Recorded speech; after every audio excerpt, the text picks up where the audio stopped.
Mazmur 133 ayat 1 dan 3. Nyanyian ziarah Daud, sungguh alangkah baiknya dan indahnya apabila saudara-saudara diam bersama dengan rukun.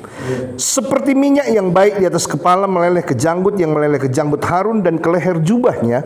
Seperti embun gunung Hermon yang turun ke atas gunung-gunung Sion, sebab kesanalah Tuhan memerintahkan berkat kehidupan untuk selama-lamanya. Haleluya. Nah, saya baca dalam terjemahan lamanya supaya kita lebih jelas ayat ini. Kita semua hamba-hamba Tuhan dan ahli-ahli dalam menelaah ayat-ayat. Perhatikan dalam terjemahan lama. Nyanyian Hamalot dari Daud. Lihat apalah bagaimana baiknya dan bagaimana manisnya apabila orang yang bersaudara itu lagi duduk bersama-sama. Adalah ia itu seperti minyak yang indah-indah pada kepala yang turun kepada janggut, yaitu janggut Harun lalu turun sampai ke leher jubahnya. Adalah ia itu seperti embun dari Hermon yang turun kepada bukit-bukit Sion, karena di sanalah disuruhkan Tuhan berkat dan kehidupan sampai selama-lamanya.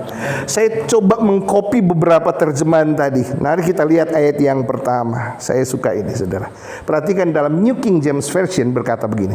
A song of ascent of David. Behold, how good and how pleasant. Betapa baik dan menyenangkan. Amin, saudara. Dalam terjemahan kita berkata betapa baik dan indahnya.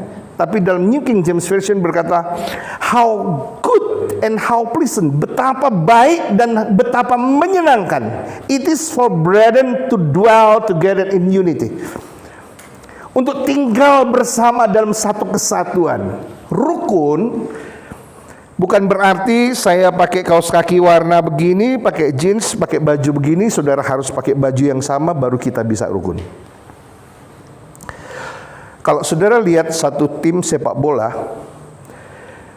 seragam mereka boleh sama, tetapi nomor punggung tidak ada satupun dalam tim itu yang sama. Dan mereka akan berdiri di posisi yang berbeda. Dan satu tujuan mereka, yaitu apa? Gol tercipta. Amin, saudara. Nah, kita majelis daerah ini seperti tim itu. Kita udah ada goal setting di depan. Kita nih hamba-hamba Tuhan Sulawesi Tengah, alangkah indah kalau firman Tuhan ini genap dalam kita untuk rukun. Kita boleh banyak ide, boleh banyak pendapat dan boleh berbeda, tetapi goal kita tetap satu. Amin, saudara. Nah, saudara, kalau kita udah banyak nyanyi dari tadi, saya coba perhatikan sebab saya mengajar, besok saya mengajar di sini, ambil waktu untuk mengajar musik gereja. Ada jutaan lagu di dunia ini. Padahal itu cuma diciptakan dari berapa nada? Siapa bilang 7? 12. Do, di, re, ri, mi, fa, fi, sol, sel, la, le, si, do. 12 nada, Pak Ketua. Ya, 12 nada. Bukan cuma do, re, mi, fa, sol, la, si, do. Do, re, ri, mi, fi, fa, sol, la, le, si, do. Begitu nadanya sebenarnya. Dia naik setengah-setengah semua. Nah, dari 12 nada terciptalah jutaan lagu. Kita mau buktikan sekarang bahwa berbeda itu indah. Ruangan sini. Do, do, do, do, do. Yang sini semua sini. Do, mi, itu do, mi, so. Iya tak? Do, mi, so. Sama-sama bunyi. 2, 3.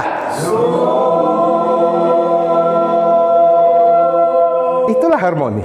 Amin. Bisa kasih tepuk tangan untuk Tuhan? Beda, indah loh, saudara. Nggak akan indah warna merah tanpa warna pembanding. Orang akan tahu betapa indahnya warna putih, betapa cemerlang dia, karena ada warna pembanding, warna hitam yang gelap. Sebenarnya hitam itu bukan warna. Kalau saudara belajar fisika, hitam itu bukan warna. Warna putih itu tercipta dari semua warna. Kalau saudara pernah belajar melukis, cobalah campur semua warna. Warna apa yang tercipta? Warna hijau diciptakan dari warna biru dan kuning dicampur jadilah warna hijau. Saya pernah belajar melukis. Warna jingga tercipta karena warna merah dan kuning dicampur jadilah jingga. Semua warna dicampur jadi warna putih. Putih. Kalau saudara punya kaca prisma cahaya, saudara bisa beli di alat-alat yang jual alat-alat lab. Cahaya putih saudara taruh di atas lampu putih dan saudara taruh prisma cahaya, saudara lihat 12 warna pokok akan muncul di sana. Warna pelangi, macam-macam. Nah, saudara, berbeda tetapi satu itu indah. Amin. Amin, saudara. Kita punya nama yang berbeda, marga yang berbeda, kita punya karakter yang berbeda, sifat yang berbeda, tetapi Tuhan mau kita rukun. Tuhan nggak pernah ciptakan dalam tubuh kita saja. Tuhan kasih 2 tangan yang berbeda, kiri dan kanan. Adakah kiri pernah iri sama kanan? Semua urusan yang enak-enak kanan loh, saudara. Sebentar kita makan babi putar, itu kanan, betul kan? Adakah yang makan dengan tangan kiri akan terasa aneh? Kita makan dengan kanan. Kiri nggak pernah iri sama kanan. Semua urusan yang kurang bagus itu kalau kita ke situ semua kiri, betul nggak? Tetapi kanan nggak pernah meremehkan si kiri. Kendati pun urusan yang jelek-jelek itu kiri. Saya pernah baca satu filosofi tentang sepatu. Sepatu nggak pernah diciptakan dalam bentuk yang sama. Kiri dan kanan selalu berbeda. Tetapi kemana kanan melangkah, kiri akan ke sana. Kiri nggak pernah ngiri sama si kanan. Kalaupun kanan itu yang pangkok kaki di atas kaki kiri, ya lah. Dan yang lebih luar biasa, kalau kaki kiri, sepatu kiri misalnya menginjak kotoran, yang kaki kanan tidak pernah tinggalkan dia. Itu rukun. Bisa bilang amin? Amin? Nah, itu indah loh, saudara. Rukun mau menerima kekurangan yang lain. Rukun tidak merasa benar sendiri. Saudara, ada satu doa di Israel yang dari zaman dulu dikumandangkan. Apa itu doa? Shema Israel, ya, gitu ya. Doanya. Gimana bunyinya? Saya harus catat. Shema Israel, dengarlah Israel, gitu ya. Artinya, Adonai Elohim, Adonai Echad. Tuhan itu Esa. Tetapi waktu menciptakan kita manusia, dia berkata apa? Mari kita. Jamak loh, saudara. Plural, nggak single. Aku itu single, kita, kami itu plural, itu jamak, lebih dari satu. Dan Tuhan sedang mengajarkan kita rukun itu luar biasa. Tuhan ketika menciptakan ini, hal yang indah-indah ini, Allah cuma berfirman. Tetapi ketika menciptakan kita manusia yang unik, dia rela mengotorkan tangannya, sebab dia ciptakan kita dari debu tanah. Begitu detailnya dia ciptakan. Coba saudara, kalau saya mau gambarkan, Tuhan menciptakan kita mulai dari kepala kita. Dia bentuk kepala kita. Dia tahu, dia taruh otak yang luar biasa di sana, cemerlang, yang sampai sekarang dunia kedokteran belum bisa membedah ini, kemampuan otak ini secara detail.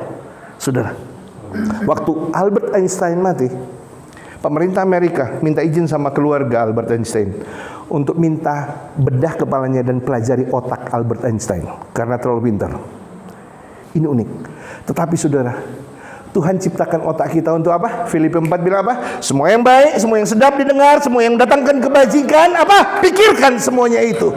Tapi waktu Tuhan ciptakan, dia Allah Maha Tahu, dia omniscience, dia omnipotent, dia Allah yang Maha Kuasa. Ketika dia ciptakan otak kita, dia tahu ada banyak kelemahannya di sana. Ada banyak Victor di sana, ada banyak pikiran kotor di sana.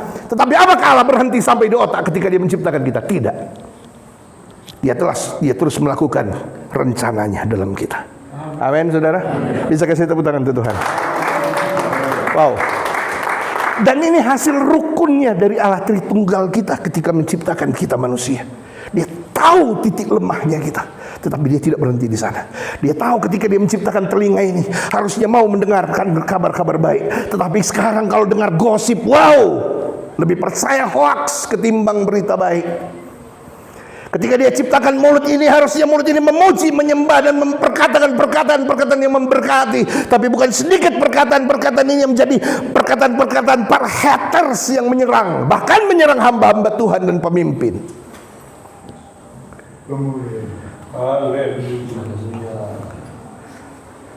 Ya, intinya Allah tahu kelemahan kita, tetapi Allah memberi kesempatan untuk kita untuk menjadi baik.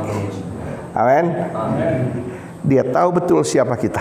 Dia tahu titik lemahnya saya di mana.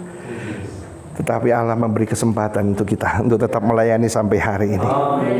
Rukun itu indah, saudara. Rukun. Saya tadi coba buka dengan cepat. Saya coba buka dalam beberapa terjemahan. Saya Tuhan kasih banyak hal yang memberkati saya. Batu fondasi tidak pernah sama. Dimensi, ukuran, masanya nggak pernah sama. Nggak pernah sama. Saudara kumpulkan batu fondasi dan saudara lihat, adakah bentuk yang sama? Tidak. Batu fondasi bukan batu bata. Batu bata dicetak dengan mal dan bentuknya sama. Tetapi batu fondasi berbeda-beda. Tapi saudara lihat, semua bangunan berdiri di atas fondasi. Kuat tidaknya bangunan ditentukan oleh fondasi. Dan saudara tahu, fondasi itu menjadi rata, menjadi bagus karena ada apa? Ada spesi yang menyatukannya. Rukun kita hanya bisa bertahan. Saya suka itu lagu lama itu. Persahabatan kan kekal bila Yesus beserta.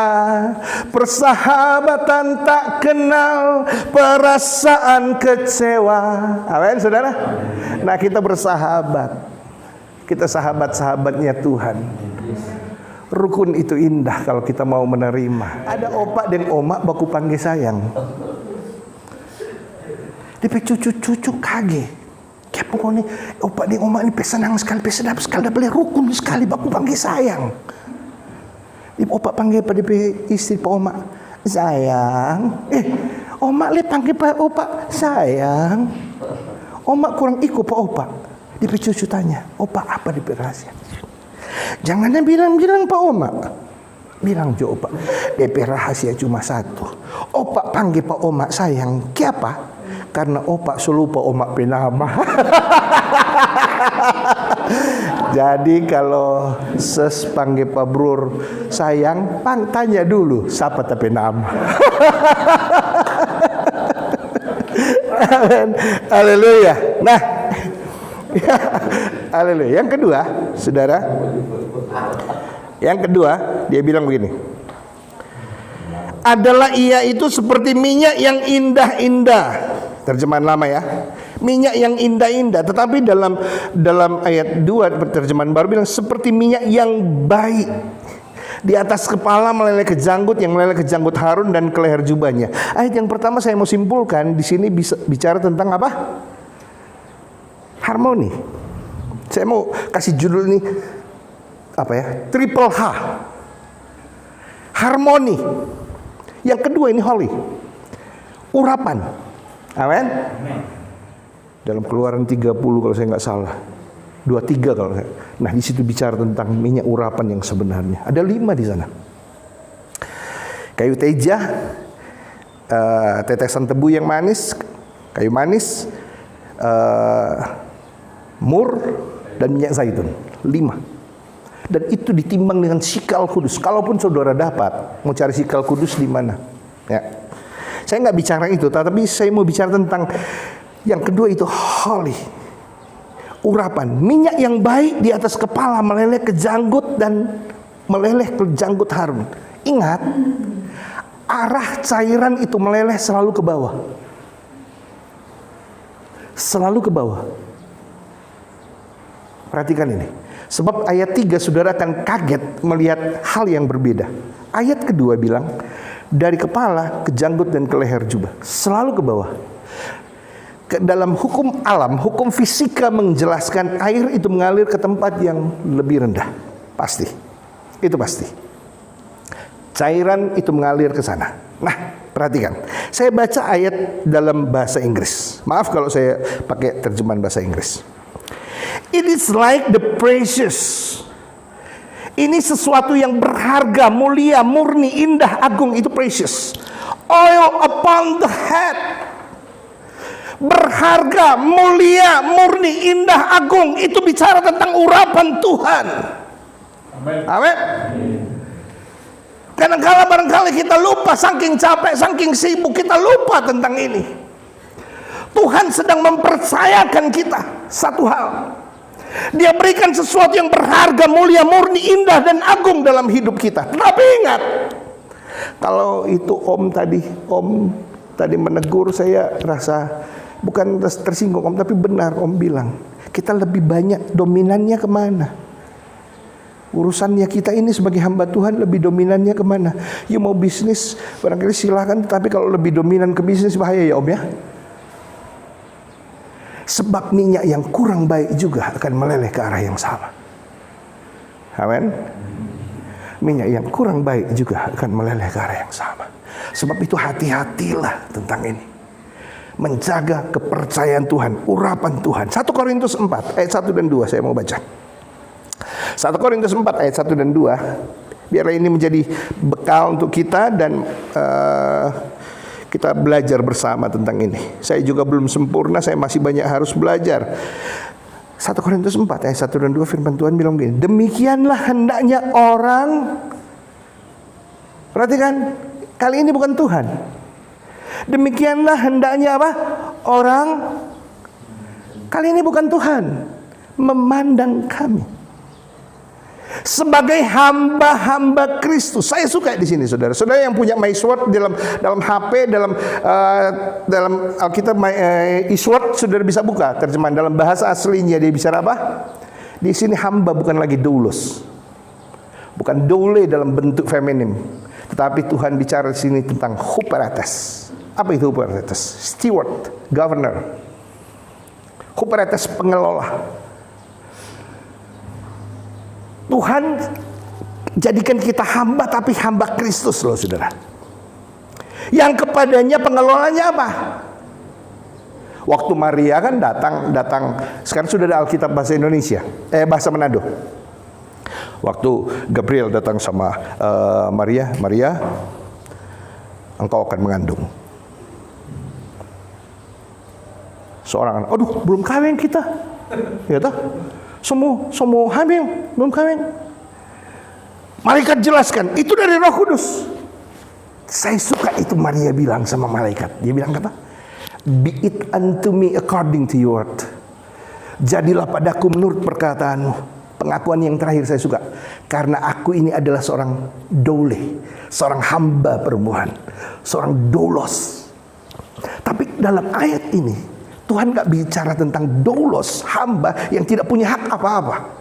Doulos itu hamba yang tidak punya hak apa-apa. Budak. Kalau tuannya bilang berdiri di pinggir jurang, jatuhkan dirimu ke bawah, budak itu harus menurutinya. Huperetes itu jauh lebih tinggi dari doulos. Tuhan hamba, tapi Tuhan kasih kepercayaan. Itu bicara tentang urapan. Nah saudara, dia bilang apa? Yang kepadanya dipercayakan apa? Rahasia Allah. Wow. Kita hamba Tuhan, dipercaya ada rahasia Tuhan yang Tuhan berikan. Amin. Wow. Yang akhirnya dituntut dari pelayan-pelayan yang demikian ialah apa? Bahwa mereka ternyata dapat dipercayai. Wow. Saya buka begini sampai gemetar saya, saudara. Tuhan kasih ingat saya Adam. Tuhan percaya sama Adam. Kalau kita ditanya, yuk percaya sama Tuhan. Oh, kita akan percaya. Amin. Saya percaya sama Tuhan. Pertanyaan sebaliknya, apakah Tuhan percaya sama kita? Adam dipercaya sama Tuhan? Percaya. Suruh kelola ini Taman Eden. You kelola, semua you boleh makan. Tapi yang di tengah-tengah hati-hati, jangan. Adam percaya sama Tuhan, ya.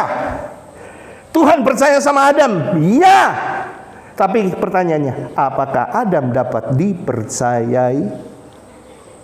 Saya nggak usah jawab, saudara udah tahu. Saul, Tuhan nggak pernah pilih dia sebenarnya. Rakyat Israel yang ingin supaya mereka punya raja yang mereka bisa lihat, berkomunikasi langsung. Mereka ingin bertatap muka, mereka ingin punya raja seperti bangsa-bangsa lain. Padahal Israel inginnya Tuhan, mereka jadi negara satu-satunya teokrasi, Allah sendiri yang memimpin. Oke lah Saul, you pilih. Oke, dia perawakannya tinggi, ganteng, bagus. Tapi Saul dipercaya Tuhan jadi raja yang pertama. Saul dalam sejarah Israel, 3 raja yang sangat dihormati di Israel. Siapa? Saul, Daud, Salomo. Semua sama masa pemerintahannya, tercatat 40 tahun.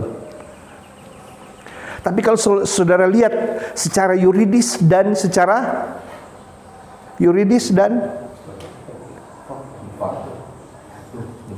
de facto, Saul beda. De factonya 40 tahun Saul. Saudara belajar kitab Samuel, di situ ditulis cuma 2 tahun dia diurapi jadi raja. Selanjutnya 38 tahun dia masih duduk di singgasana, dia masih duduk sebagai raja, tapi roh Tuhan udah undur dari dia. Nggak ada yang tahu. Nobody knows. 38 tahun tanpa urapan.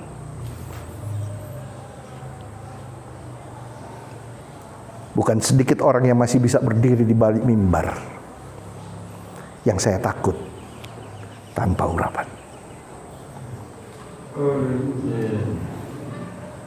Sebab Alkitab bilang sepertiga harus dicampakkan. Sepertiga. Matius 7 ayat 21 itu bicara murid-murid, bicara orang-orang percaya, bicara jemaat. Tidak semua orang ke sorga. Siapa? Hanya mereka yang melakukan kehendak Allah. Amin. Ayat 21. Tapi ayat 22, ayat 23, 2 ayat itu bicara, kami sudah bernubuat demi namamu. Kami sudah ini demi nama, mengusir setan demi namamu. Itu bicara kita nih hamba-hamba Tuhan. Tapi Tuhan bilang apa? Aku tidak kenal kamu. Hai pembuat kejahatan. Saya nggak usah jelaskan lebih dalam itu, saudara. Ngeri kalau saya jelaskan lebih dalam itu. Saya buka apa, kenapa Tuhan, saya nggak akan bicara itu. Tapi saudara bisa belajar sendiri kaitan dari itu. Kenapa Tuhan bilang membuat kejahatan? Tuhan percaya kita, ya. Jadilah orang yang dapat dipercaya. Amin. Banyak dalam Alkitab, banyak saya belajar itu, saya lihat orang-orang yang dipercaya Tuhan, tapi ternyata tidak dapat dipercaya. Ada satu opak, kita sudah bilang sama teman adikku yang paling ganteng ini. Ada satu kisah opak. Satu gereja dengan dokter sama-sama jemaat. Opak so tahu di teknik, jangan bawa doi. Iya toh, puji Tuhan, cari gratis opak. Opak pipa dokter. Sampai satu gereja tuh orang tuh. Oh iya dokter, sakit apa ini. Lu curjut jalan sedikit. Dokter langsung suntik. Zak, opak tatawa. Kenapa opak tatawa? Dokter tanya, kita tidak bawa doi, dokter sesuntik. Dokter tertawa ya. Kenapa dokter tertawa? Kita kok cuma suntik pakai aqua, jadi tidak apa-apa, gratis. Jadi hati-hati, gratis lah saudara. Haleluya. Nah saudara, jadi orang yang dapat dipercaya. Itu penting. Bagian terakhir. Ayat 3. Ini yang paling saya suka. Yang kedua apa? Holy. Harmony, holy. Yang ketiga, harvest. Harvest itu penuaian. Banyak orang suka penuaian. Sebab enak sekali loh. Ayat 3 bilang begini. Sebab seperti embun gunung Hermon yang turun ke atas gunung-gunung Sion. Sebab kesanalah Tuhan memerintahkan berkat. Kehidupan untuk selama-lamanya. Jangan salah. Harus lewati dulu anak tangga yang pertama rukun. Dan yang kedua holy. Amin. Yang ketiga saya suka. Mari kita buka rahasianya di sini. It is like the dew of Hermon descending upon the mountains of Zion. For there the Lord commanded the blessing life forevermore. Dengar. Kalau Pak Ketua kurang meminta surat rekomendasi semua jadi ketua RT di sana. 10-an kali bolak-balik sana ya. So tahu sekali. Kalau kita ke siang ya. Gunung Hermon ada di mana? Bagian utara Israel.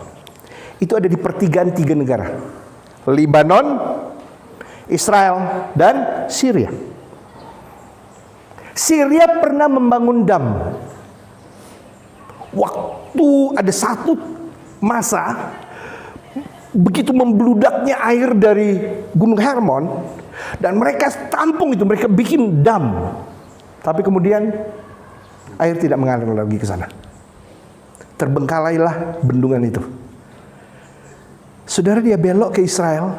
Kalau nggak salah itu tanah dataran tinggi Golan, Pak Israel ya, Pak Ketua ya, dataran tinggi Golan. Harusnya air mengalir ke tempat yang lebih rendah. Tuhan kasih belok ke Israel. Ya, yang jadi Sungai Yordan, Pak Ketua ya. Ya. Luar biasa kan? Tuhan kasih belok ke sana. Takutnya berkat untuk kita kalau Tuhan nggak percaya lagi, Tuhan bisa kasih belok ke orang lain. Tuhan berkuasa memerintah loh, saudara. Jadi penting di sini. Rukun kalau mau diberkati. Holy kalau mau diberkati. Dan harvest ada. Bisa bilang amin? Haleluya. Saya percaya kita akan menuai. Saudara, kalau saudara merasakan apa yang saya rasakan, sakit penyakit, barangkali saudara akan lebih banyak di rumah. Tapi saya bukan lebih dari saudara. Bukan. Hidup mati saya di tangan Tuhan. Alangkah bodohnya saya merengkuh di kamar dan menyesali diri. Dokter marah saya beraktivitas seperti ini. Saya nyetir mobil dari Buol sendiri sampai Palu. Yang ada dalam mobil itu cuma anak mantu saya yang perempuan, anak saya bungsu perempuan, dan cucu saya. Saya laki-laki seorang diri. Kalau jadi apa-apa di tengah jalan, saudara, tapi hidupku di tangan Tuhan. Saya percaya itu, saudara. Sebab untuk mati tidak harus tua dan untuk mati tidak harus sakit dulu. Itu saya percaya itu. Jadi yang tua-tua jangan takut. Saya udah bicara di Parigi itu, menghitung hari. Saya udah kasih tahu ini. Saudara, dengar. Mau menuai, mau rukun. Mau menuai, jaga tentang urapan Tuhan itu. Dan saya percaya, kita akan menuai. Kita pasti menuai. Sebab langkah selanjutnya itu Tuhan bilang, sebab kesanalah Tuhan memerintahkan berkat kehidupan untuk selama-lamanya. Kita semua diberkati hari ini. Tuhan Yesus memberkati. Terima kasih untuk kesempatannya. Ya api Pantekosta heranlah, ya api Pantekosta heranlah.